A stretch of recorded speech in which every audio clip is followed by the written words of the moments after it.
Shalom Bapak Ibu yang dikasihi Tuhan. Berjumpa kembali dalam ibadah online pada minggu pertama di bulan Februari ini. Saya percaya Bapak Ibu kita semua dalam keadaan sehat, dalam pemeliharaan Tuhan. Biarlah pada minggu ini kita datang kepada Tuhan yang mengucap syukur sebab Dia begitu baik dalam kehidupan kita. Kita ada hari ini semua karena anugerah dan kebaikan Tuhan. Mari kita berdoa sebelum kita mulai ibadah kita. Bapa di surga, kami mengucap syukur buat hari ini. Terima kasih dalam ibadah online ini kami percaya Engkau hadir dalam ibadah kami, menjamah, memulihkan, memberkati setiap kami. Hadirat-Mu nyata bagi setiap kami. Terima kasih Bapa, kami datang memuji, menyembah-Mu. Di dalam nama Yesus kami berdoa. Haleluya. Amin. Mari siapkan hati kita untuk menyembah.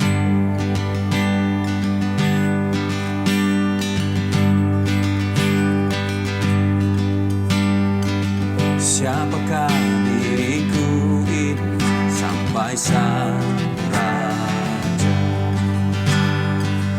mau terima diriku karena kasih-Nya, karena kasih-Nya yang Dia bebaskan, sungguh telah bebas. Akulah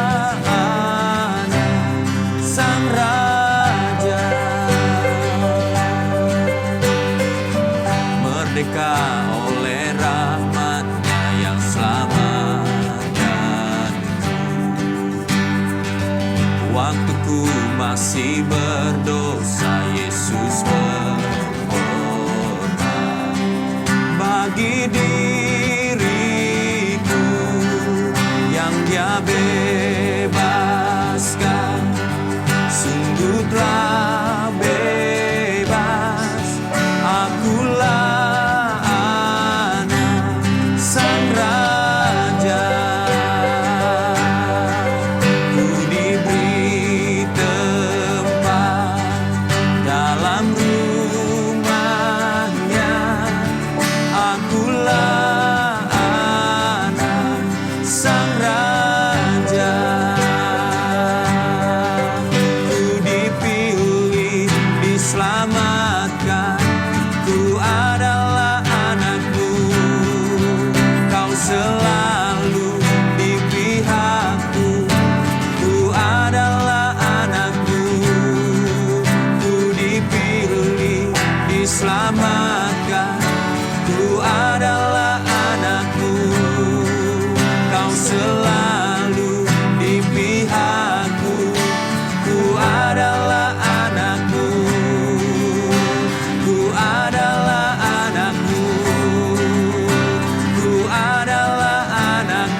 adalah anakmu, kau selalu di pihakku. Ku adalah anakku, ku dipilih, diselamatkan. Ku adalah anakku, kau selalu di pihakku. Ku adalah anakku, ku dipilih, diselamatkan. Ku adalah anakku, kau selalu di pihakku. Ku adalah anakku, ku adalah anakku. Sekali katakan, ku adalah anakku yang Dia bebaskan. Sungguh telah bebas, akulah anak Sang Raja. Ku diberi tempat dalam rumahnya. Akulah anak Sang Raja. Ku diberi tempat dalam rumahnya. Akulah anak Sang Raja.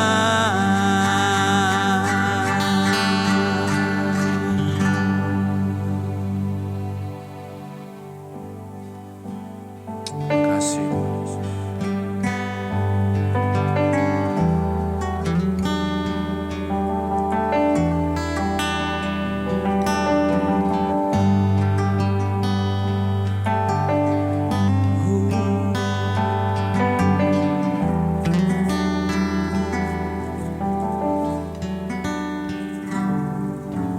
Kemanakah aku dapat pergi, menjauhi Roh-Mu yang suci, Kau sahabat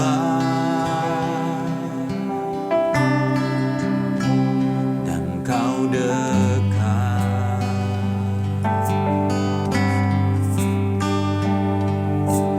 Bahkan seluruh pengabdianku bisa membalas kesetiaan-Mu. Sungguh mulia dan berharga. Sungguh besar pengorbanan-Mu bagiku, terlalu dalam untuk dimengerti.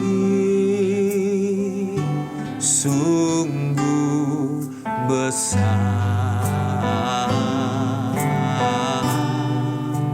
sungguh indah yang Kau pikirkan tentangku, tak terselami bagiku. Sungguh indah.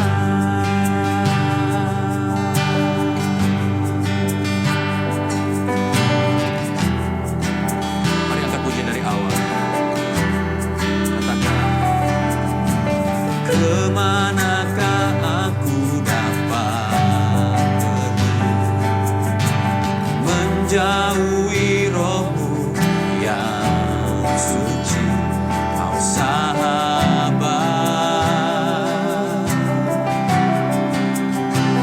dan Kau dekat.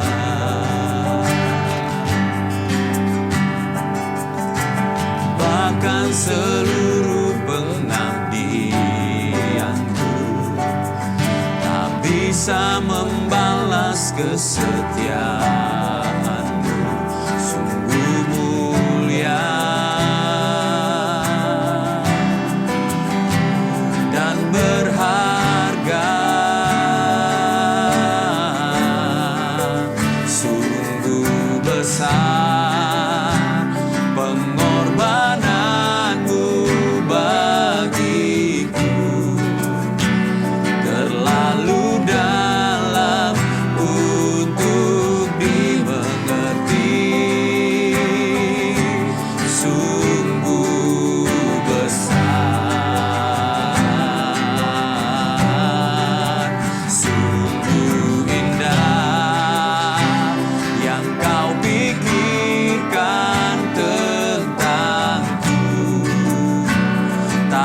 terselami bagiku. Sungguh indah, katakan lagi, sungguh besar, sungguh besar pengorbananmu bagiku, terlalu dalam untuk dimengerti, sungguh besar, sungguh indah yang kau pikirkan tentangku, tak terselami bagiku, sungguh indah.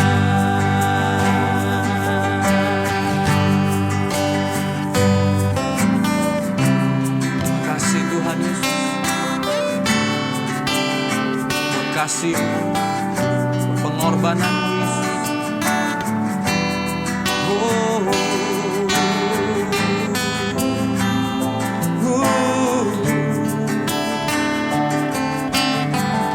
Yesus, Yesus,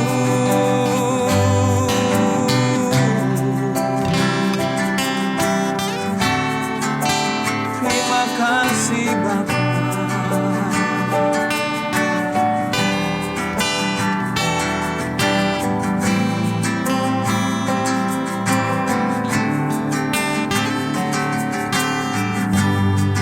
Mari katakan lagi, sungguh besar, sungguh besar pengorbananmu bagiku, terlalu dalam untuk dimengerti,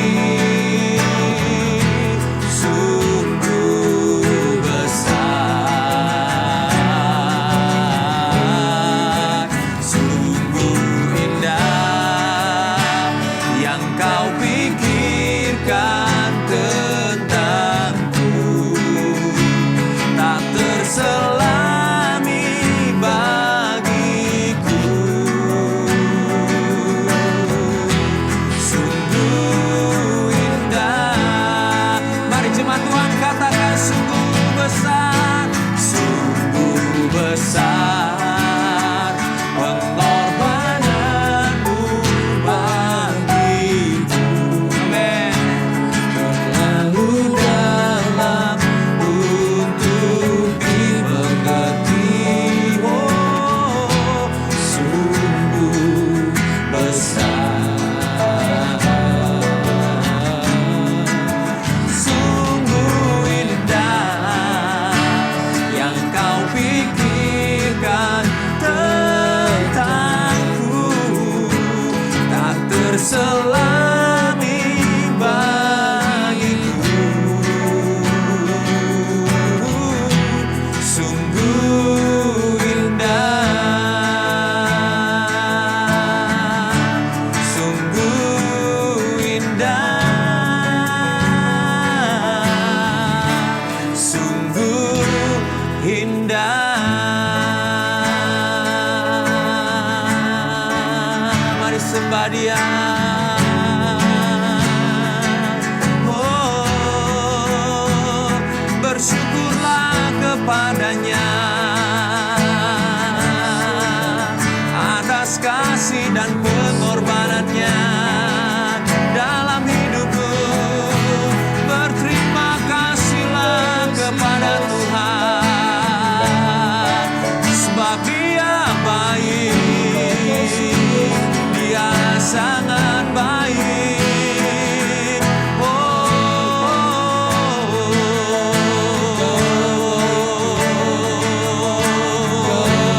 Haleluya, haleluya.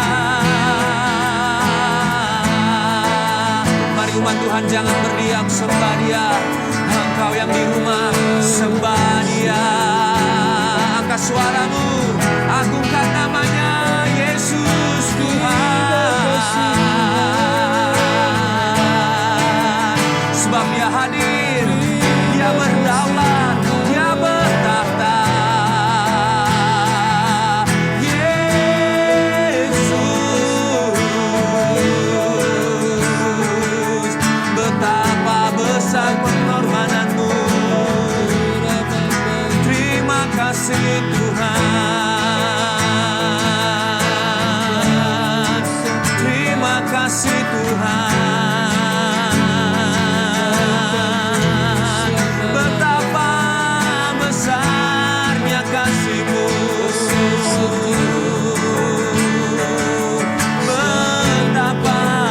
dahsyatnya kebaikan-Mu, kami tak bisa balas kasih dan pengorbanan-Mu.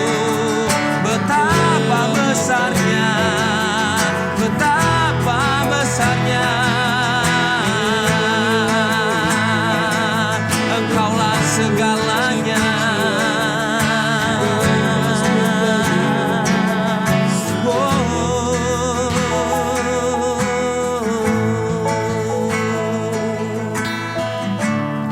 Terima kasih.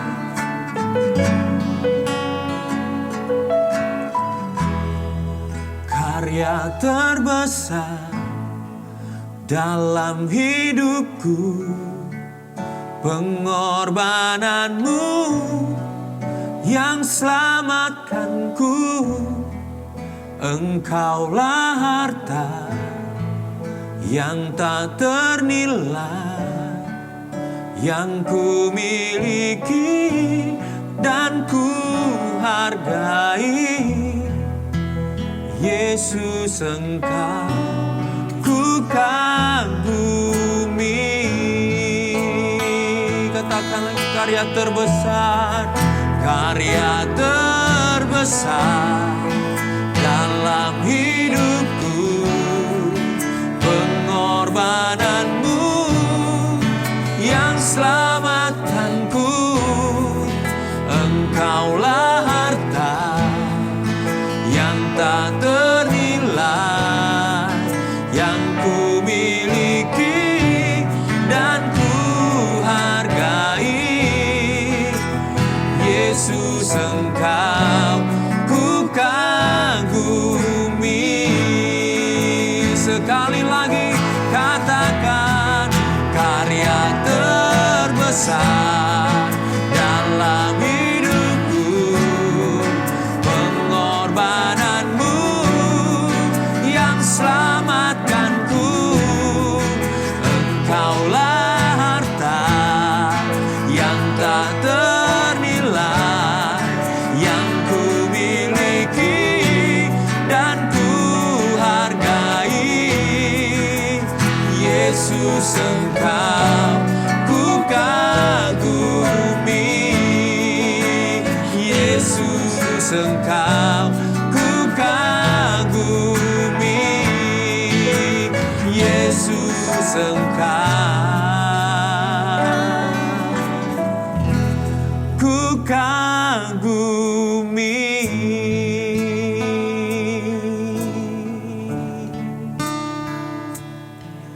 Kami mengagumi-Mu Tuhan. Karya-Mu luar biasa dalam hidup kami, pengorbanan-Mu dalam kehidupan kami. Kami patut mensyukuri pengorbanan-Mu dalam kehidupan kami. Dan pada hari ini Tuhan, kami berdoa buat bangsa kami, buat kota kami. Biar Kau nyatakan kasih-Mu lebih lagi. Dalam masa-masa bangsa dan kota kami sedang berjuang untuk melawan pandemi COVID ini Tuhan. Kami percaya Tuhan akan memberikan kekuatan hikmat bagi pemerintah kami. Dan kami percaya bangsa kami akan keluar sebagai pemenang. Menang atas penyakit COVID, menang atas krisis. Kami percaya bahwa Engkau mengasihi bangsa ini. Rancangan-Mu adalah rancangan yang indah, bukan rancangan kecelakaan atas bangsa ini. Kami perkatakan dalam nama Yesus, Indonesia dipulihkan, Indonesia diberkati. Terima kasih Tuhan. Bahkan umat-Mu, gereja-Mu di mana berada, kami percaya dalam pemeliharaan dan perlindungan Tuhan, dalam kasih karunia-Mu, disertai, dijagai. Orang yang berharap mengandalkan Engkau Tuhan, tidak pernah Engkau permalukan. Terima kasih Bapa, terima kasih buat kebaikan-Mu Tuhan. Dan saat ini juga kami menyiapkan hati kami untuk mendengarkan isi hati-Mu melalui hamba-Mu yang akan menyampaikan firman. Urapi, berkati Tuhan gembala kami yang menyampaikan firman. Percaya pesan-Mu disampaikan, firman-Mu menguatkan kami, meneguhkan kami, iman dan pengharapan kami kepada Engkau. Berkati kami semua dalam mendengar isi hati-Mu Tuhan. Hanya di dalam nama Yesus kami berucap syukur. Haleluya. Sama-sama katakan amin. Shalom, jemaat yang dikasih Tuhan. Senang sekali boleh berjumpa kembali dalam ibadah online pada hari ini. Kita memasuki bulan kedua dari tahun 2021. Saya percaya kita semua dalam keadaan baik sekalipun kondisi pandemik ya masih berlaku. Hari ini saya mau bagikan sebuah hal yang sangat indah, yaitu tentang nilai-nilai luhur kerajaan Allah. Bapak Ibu Saudara, tema kita setahun ini adalah tentang kerajaan Allah, karena itu kita akan terus membahas hal ini. Nah, mari kita akan melihat satu hal yang menarik ya dari sejarah sebuah bangsa yang besar. Ya, saya suka dengan sejarah karena dari sejarah kita bisa belajar banyak hal. Nah, hari ini kita akan membahas tentang sejarah Mesir. Bapak Ibu Saudara tentunya cukup akrab dengan negeri Mesir karena di Alkitab sering disebutkan ya, sering dikisahkan tentang Mesir. Nah, Saudara, peradaban Mesir itu sangat luar biasa dan dimulai sejak 3000 tahun sebelum Masehi atau sebelum kelahiran Tuhan Yesus. Jadi ini peradaban yang sangat tua, yang sangat hebat ya, 3000 tahun sebelum Masehi. Nah, peradaban tersebut begitu hebatnya sehingga memberikan peninggalan-peninggalan yang luar biasa. Negeri tersebut memiliki budaya yang sangat indah, hebat, dan spektakuler. Nah, mari kita lihat beberapa hal. Mereka punya patung dewa-dewi ya di Mesir yang merupakan agama mereka sejak lama. Ya, patung-patung yang disembah. Saya tidak perlu sebutkan satu persatu ya saudara, karena kita tidak akan membahas hal itu lebih dalam. Kemudian kita juga bisa melihat tulisan ya, seni tulisan dan juga seni lukis di Mesir. Mereka sangat terpelajar ya, menggunakan papirus untuk menulis huruf-huruf mereka yang merupakan gambar-gambar sehingga mereka bisa baca. Ini sebuah peninggalan yang sangat luar biasa. Sampai hari ini peninggalan tersebut lestari dan bisa diterjemahkan. Nah, kita juga bisa melihat bangunan-bangunan yang sangat luar biasa. Kalau saudara pergi ke Mesir, saudara masih menjumpai bangunan-bangunan mereka yang sudah berusia ribuan tahun. Ya, yang paling terkenal itu piramid, Sphinx, dan juga di Luxor ada istana megah kerajaan dan juga kuburan-kuburan, saudara. Ini sangat indah, sangat besar, dan sangat spektakuler. Karena budaya ini sedemikian tinggi, mereka bisa membuat hal-hal besar. Juga mereka memiliki seni tari, seni musik, ya, di mana memperkaya kesenian mereka. Ya, di dalam kerajaan tersebut, mereka menampilkan tarian, musik, seni drama, dan sebagainya yang sangat indah. Nah, budaya ini begitu kaya dan begitu lama ada di negeri Mesir, sehingga makin hari makin diperkaya, makin diperindah, makin dipersolek sehingga menjadi budaya yang sangat luar biasa.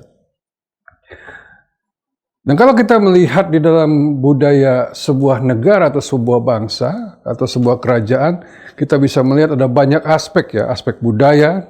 Dari peradaban sebuah kerajaan kita bisa melihat ada aspek budaya yang sangat indah, bahasa, seni, arsitektur, ilmu pengetahuan, paradigma, pola pikir, gaya hidup, dan seterusnya. Jadi kita bisa mengenal ya peradaban sebuah kerajaan atau kehebatan sebuah kerajaan dari aspek-aspek tersebut. Kita bisa lihat dari budayanya, bahasanya, seninya, bangunan-bangunannya, ya, gaya hidup mereka.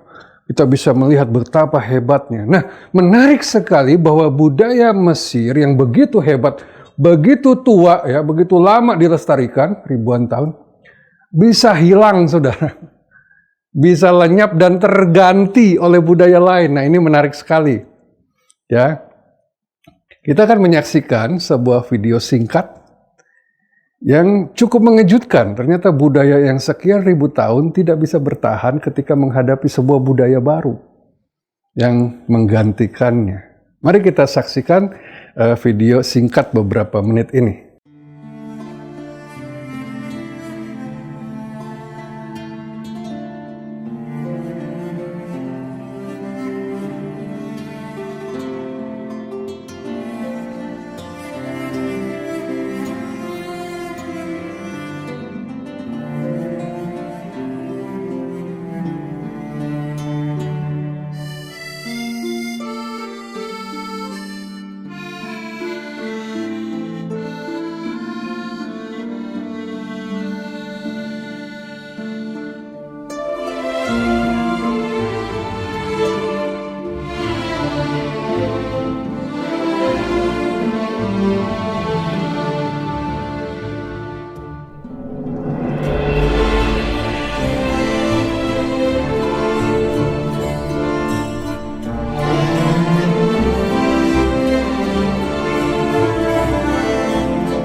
Baik, Bapak Ibu Saudara telah menyaksikan bagaimana budaya Mesir yang sangat hebat itu tergantikan oleh budaya Yunani. Jadi seperti saudara lihat ya, raja yang sangat besar Alexander Agung menyerbu dan menguasai negeri Mesir. Kemudian ya, tahun 331 tercatat di sana, saudara bisa lihat, sejak itu raja dan seluruh pasukannya dan para cendekiawan mengubah wajah Mesir, mengubah peradaban Mesir menjadi peradaban Yunani. Saudara bisa bayangkan betapa luar biasanya hal ini. Peradaban yang ribuan tahun, tiba-tiba datang sebuah bangsa lain yang datang kemudian menyerbu dan menjajah mereka. Dan menarik sekali bahwa Alexander Agung menjajah atau merebut bangsa ini bukan untuk mengambil kekayaannya, ya, bukan untuk merampas apa yang ada di dalamnya, tetapi kedatangan Alexander Agung sebagai Raja Yunani adalah untuk mengubah wajah Mesir, mengubah peradaban Mesir. Dia tidak merusak, menghancurkan, membinasakan kota-kota atau merampok, merampas semua yang ada, tapi dia datang justru mempercantik, memperindah, membuat budaya yang sudah ada lebih baik lagi ya, dengan budaya Helenisme atau budaya Yunani, sehingga sungguh luar biasa ya. Mesir itu ada di daerah ya ujung dari Timur Tengah dan berbatasan dengan Afrika. Tentunya budayanya sangat berbeda. Dan tiba-tiba ini ada satu kerajaan dari Eropa membuat negeri ini berubah total, berubah sama sekali, sehingga dewa-dewanya diganti, sehingga budayanya diganti, pola pikirnya, ilmu pengetahuannya, bahkan dijadikannya. Salah satu kota di sana, Alexandria, dijadikan pusat kebudayaan dan perkembangan peradaban Yunani. Menarik sekali. Dengan demikian kita bisa katakan bahwa negeri ini, negeri Mesir ini, seluruh keberadaannya tergantikan. Nah, kenapa saya menyampaikan hal ini? Ini masih berhubungan erat dengan kerajaan sorga, Bapak Ibu Saudara. Nah, mari kita lihat Matius 6 ayat 10. Saudara bisa lihat di screen saudara. Ada sebuah cita-cita, harapan, dan kerinduan atau kehendak Tuhan buat dunia ini. Dikatakan begini, Matius 6 ayat 10. Datanglah kerajaanmu, jadilah kehendakmu di bumi seperti di sorga. Sampai detik ini, bahkan sampai dunia berakhir, inilah cita-cita, kerinduan, harapan, dan kehendak Tuhan bagi dunia ini. Dia ingin agar bumi menjadi seperti di sorga. Kehendak Allah jadi, pemerintahannya terjadi. Dia ingin supaya dunia ini berubah. Bukan gelap seperti sekarang, bukan hancur. Ya, saudara bisa saksikan terlalu banyak kerusakan, kehancuran, kekacauan, kegelapan di dunia ini. Itu di luar harapan Tuhan. Cita-cita dia adalah supaya kehendaknya jadi, ya, kerajaannya datang, dan di bumi menjadi seperti di sorga. Ini kehendak Tuhan. Dia ingin mengubah wajah dunia ini. Dia ingin mengubah semua aspek di dunia ini supaya menjadi seperti di sorga. Ini sebuah doa yang Yesus ajarkan, ya, yaitu terambil dari doa Bapa kami. Bapak Ibu Saudara, ketahuilah bahwa saudara dan saya adalah anggota kerajaan sorga yang diharapkan Tuhan bisa mengubah wajah dunia ini. Tentunya kita tidak datang dengan pasukan, dengan penyerbuan, serangan, dan menguasai wilayah demi wilayah dengan peperangan. Bukan itu yang Tuhan Yesus maksudkan. Yesus tidak pernah datang dengan senjata. Dia tidak pernah datang dengan cara-cara kekerasan, saudara. Tapi dia memberikan kepada kita cara-cara yang ajaib. Kita bisa lihat di dalam Matius pasal yang ke-5, di situ jelas sekali, ayat 13 sampai 16. Saya akan bacakan satu persatu. Menjadi garam dan terang dunia. Kamu adalah garam dunia. Jika garam itu menjadi tawar, dengan apakah ia diasinkan? Tidak ada lagi gunanya selain dibuang dan diinjak orang. Kamu adalah terang dunia. Kota yang terletak di atas gunung tidak mungkin tersembunyi. Lagi pula orang tidak menyalakan pelita itu lalu meletakkannya di bawah gantang, melainkan di atas kekidian sehingga menerangi semua orang yang di dalam rumah itu.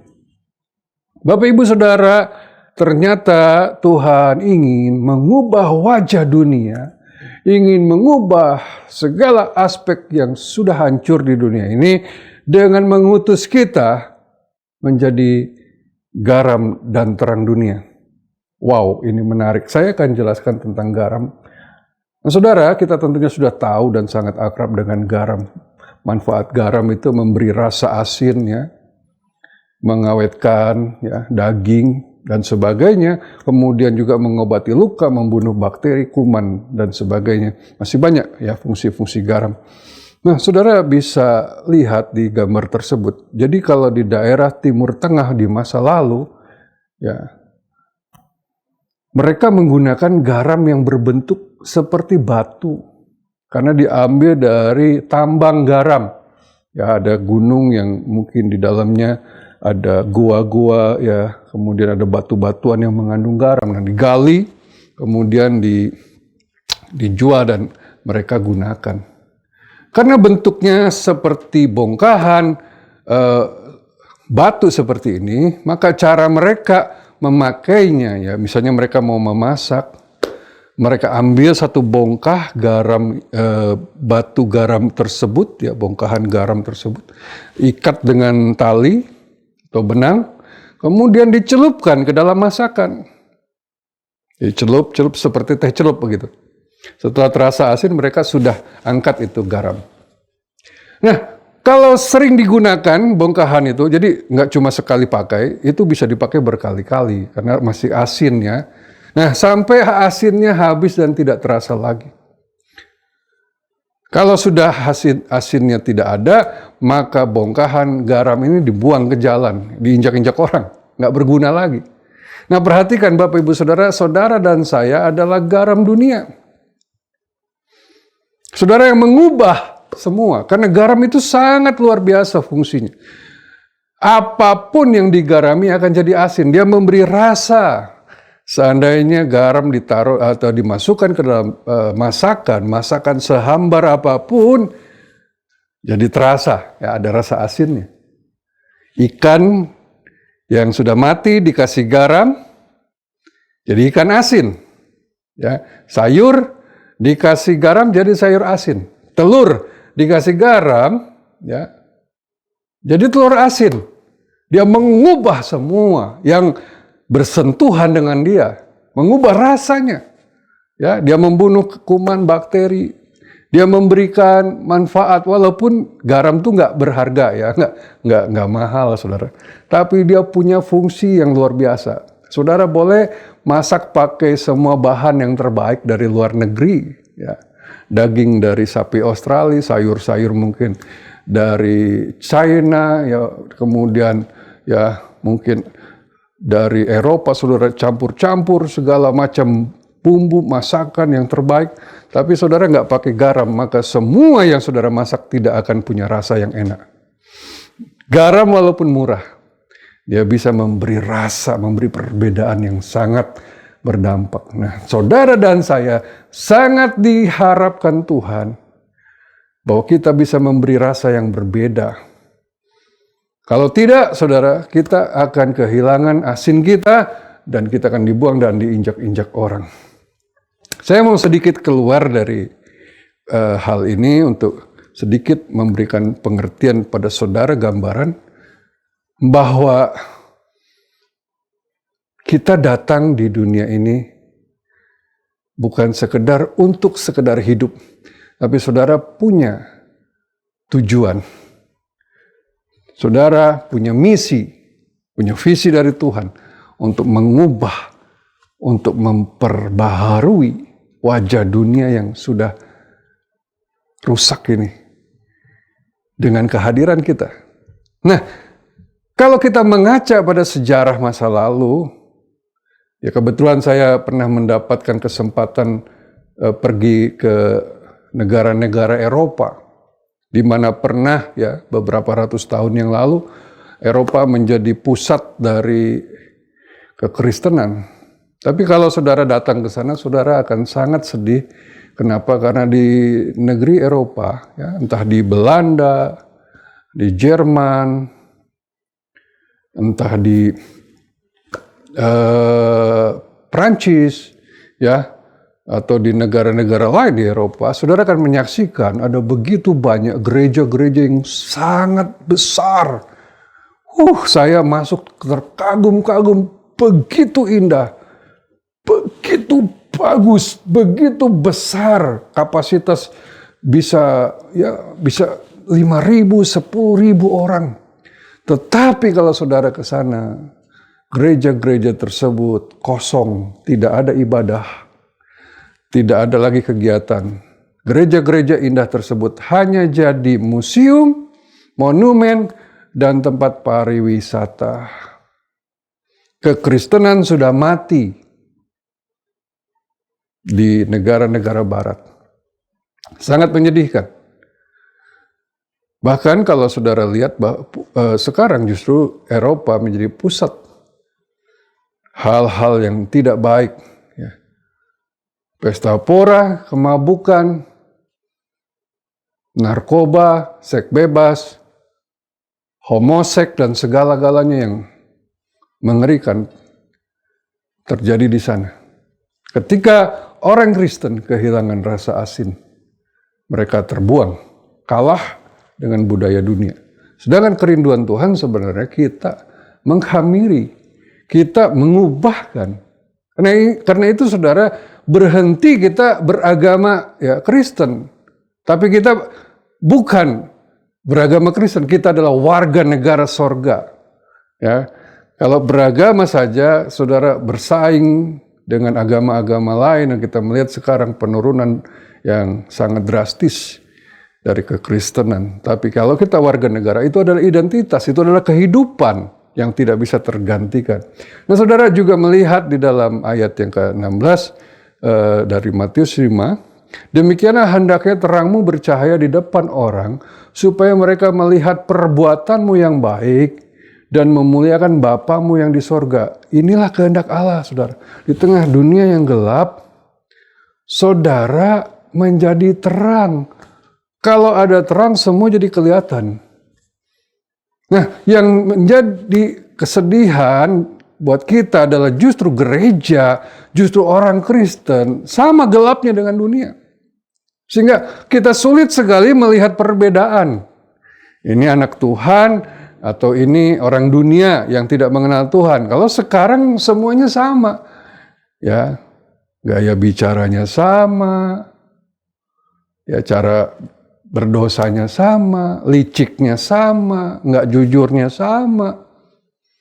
Ya, mencari keuntungan dengan cara yang tidak baik, tidak halal, sama saja. Nggak ada bedanya. Nah, inilah kesalahan kita sebagai anak-anak Tuhan. Tetapi hari ini kita harus kembali kepada cita-cita Tuhan. Engkau harus menjadi terang yang bercahaya di depan orang, supaya mereka melihat perbuatanmu yang baik dan memuliakan Bapamu yang di sorga, saudara. Ya, pelita yang menerangi kegelapan membuat orang-orang sadar bahwa mereka hidup dalam kegelapan. Kalau kita hidupnya terang, mereka akan lihat, kok beda ya? Saya jadi tahu kalau saya berdosa, saya hidup dalam kegelapan setelah melihat kehidupan dia. Ya, sehingga membuat dunia terkagum. Akibatnya mereka berubah hidupnya dan memuliakan Tuhan. Amin, Bapak Ibu Saudara. Seperti tadi orang Yunani mengubahkan negeri Mesir sehingga budaya mereka berubah. Ya, cara pikir, pola pikir, paradigma, ilmu pengetahuan, seni, semuanya berubah. Demikianlah kerinduan Tuhan kita mengubahkan, saudara. Nah, mari kita lihat nilai-nilai apa saja yang ada dalam kerajaan Allah yang harusnya kita hidupi sehingga dunia melihat kita, dunia merasakan kita. Ya, kita mengubah semuanya lewat kehidupan kita. Ya, ada budaya, pola pikir, gaya hidup kerajaan Allah bisa dilihat dari perkataan dan perbuatan kita. Bapak Ibu Saudara, mari kita hidupi perkataan dan perbuatan yang Yesus ajarkan. Praktekkan dalam kehidupan sehari-hari. Tentunya dengan kita rajin merenungkan firman, kita juga memohon kuasa Roh Kudus sehingga kita mampu melakukannya. Juga diajarkan begitu indah, Bapak Ibu Saudara, tentang pengampunan. Saudara bisa banyak dapatkan dalam Alkitab. Bagaimana Tuhan mengajarkan kita untuk mengampuni. Kalau saudara lihat di dunia ini yang diajarkan adalah balas dendam. Hampir semua film, ya khususnya film silat kungfu, dan juga film-film Hollywood, ya banyak sekali yang mengajarkan balas dendam. Pembalasan justru lebih kejam. Saudara, kita juga bisa belajar dan mempraktekkan untuk mengasihi sesama. Bahkan kita mengasihi dan memberkati musuh kita. Kita harus berbeda dengan orang-orang yang membenci orang-orang lain, yang membenci musuhnya. Tetapi saudara dan saya dipanggil Tuhan untuk menjadi umat Allah yang mengasihi dan memberkati musuh. Juga diajarkan kesucian hidup, kesucian pernikahan yang hari-hari ini begitu rusak. Ya, pernikahan begitu rendah nilainya, begitu kacau di dunia ini. Saudara harus tunjukkan bahwa lewat keluargamu bahwa pernikahan itu sakral, pernikahan itu mulia. Juga kita bisa praktekkan integritas dan kejujuran dalam kehidupan. Banyak orang dalam kehidupannya, mungkin kita bisa lihat kehidupan beragamanya, ya hari Minggu datang ibadah, rajin ke gereja, tetapi kalau hari lain dalam dunia bisnis, dunia pekerjaan, ya dia nggak ada beda sama orang dunia. Orang dunia nggak jujur, dia nggak jujur. Orang dunia korupsi, dia ikut juga korupsi. Ya, perlakuannya kepada orang-orang yang di bawah dia sangat mengerikan, sehingga orang tidak bisa melihat perbedaan. Ya, kita harus mempraktekkan integritas dan kejujuran, yaitu sebagaimana Tuhan mau dalam kehidupan kita. Kemurnian dalam ibadah. Bukan sekedar ibadah, tapi ada kemurnian dari dalam. Kemudian pandangan akan harta benda, akan kekayaan, dan sebagainya. Saudara, hari ini saya tidak bisa membahas satu persatu hal ini. Karena itu mungkin ya minggu-minggu ke depan kita akan bahas dengan panjang lebar hal-hal ini, saudara, sehingga kita bisa mengerti dan kita bisa merenungkan, mempraktekkan ya nilai-nilai luhur dari kerajaan Allah ini. Harapan saya kita sungguh-sungguh berubah, Bapak Ibu Saudara.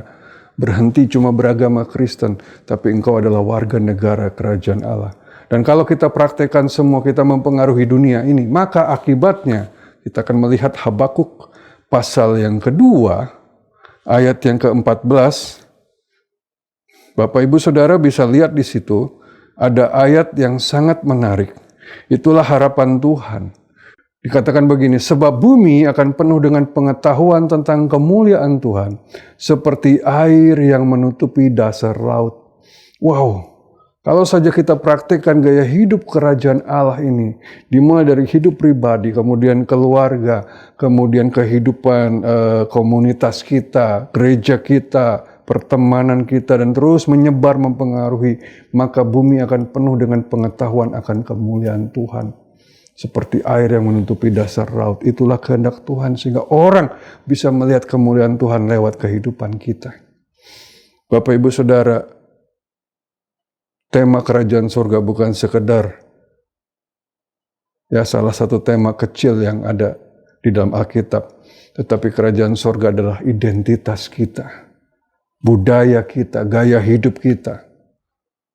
Ya, segala-galanya dalam hidup kita adalah kerajaan Allah. Karena itu mari kita pancarkan dalam kehidupan kita. Saya berdoa ini benar-benar bisa menjadi sebuah hal yang membuat perubahan dalam kehidupan kita. Mari kita mulai hidup sebagai warga negara kerajaan Allah yang mengubahkan sekeliling kita. Amin. Saudara, kita akan masuk dalam perjamuan kudus bagi Bapak Ibu Saudara yang sudah menerima hosti, sudah ambil hosti dan juga anggur. Kalau saudara tidak ada bisa menggunakan roti atau apa saja ya, minumannya teh, bisa juga sirup dan sebagainya. Kita akan masuk dalam perjamuan kudus. Mari kita berdoa. Bapa, terima kasih buat hari ini firman-Mu mengajar kami untuk kami hidup dalam gaya hidup kerajaan Allah, pola pikir kerajaan Allah, budaya kerajaan Allah, sehingga hidup kami berbeda, hidup kami berdampak seperti garam yang mengubahkan, memberi rasa yang sangat berbeda, yang membuat kehidupan menjadi lebih baik, lebih indah, yang membuat dunia ini menjadi seperti sorga. Tuhan, tolong mampukan kami. Kami mau jadi garam, kami mau jadi terang, di mana semua orang bisa melihat kami melakukan kehidupan yang seperti Engkau mau, sehingga mereka berubah hidupnya dan memuliakan nama Tuhan. Mampukan kami sesuai dengan kuasa Roh Kudus, kuasa firman. Terima kasih Tuhan, dan kami saat ini akan masuk dalam perjamuan kudus. Kami angkat roti, dan kami hormati pengorbanan-Mu di kayu salib. Tubuh-Mu terpecah-pecah, robek, dihancurkan sebagai ganti kami, sehingga Engkau menerima hukuman agar kami menerima berkat, menerima anugerah. Terima kasih Tuhan. Kami mengingat pengorbanan-Mu. Kami tahu hidup kami bukan sekedar hidup. Tuhan punya tujuan yang indah dan mulia atas hidup kami. Sampai Engkau rela mati buat kami. Kami makan roti ini dalam nama Yesus.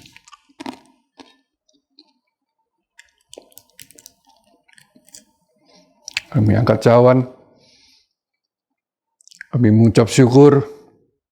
Darah-Mu tertumpah, tercurah, demi menebus segala dosa kami, menghancurkan segala pekerjaan iblis dari kehidupan kami, dan melayakkan kami menjadi anak, menjadi warga negara kerajaan sorga. Ubahkan kami setiap hari dengan kuasa Roh Kudus dan firman-Mu ya Bapa. Kami minum anggur ini dengan ucapan syukur dan penuh hormat dalam nama Yesus. Terima kasih. Mari angkat tangan kita arahkan pada Tuhan. Terimalah berkat yang tercurah dari pengorbanan Yesus di kayu salib, pengampunan dosa, penebusan, pemulihan, kemuliaan yang dicurahkan Roh Kudus yang diberikan kepada kita, sehingga hidup kita bisa memancarkan terang dan menjadi garam. Terimalah berkat berlimpah-limpah dari Allah Bapa, kasih sayang, kemurahan, rahmat dari Tuhan Yesus Kristus, penyertaan, urapan, kuasa, otoritas, pertolongan, dan penghiburan Roh Kudus, menyertai kehidupan kita sekalian mulai hari ini sampai selamanya. Dalam nama Yesus yang percaya katakan, amin. Puji Tuhan, terima kasih Bapak Ibu Saudara telah mengikuti ibadah online ini. Mari kita praktikkan firman Tuhan, warga negara kerajaan sorga. Sampai jumpa dalam ibadah online berikutnya. Tuhan Yesus memberkati. Haleluya. Amin.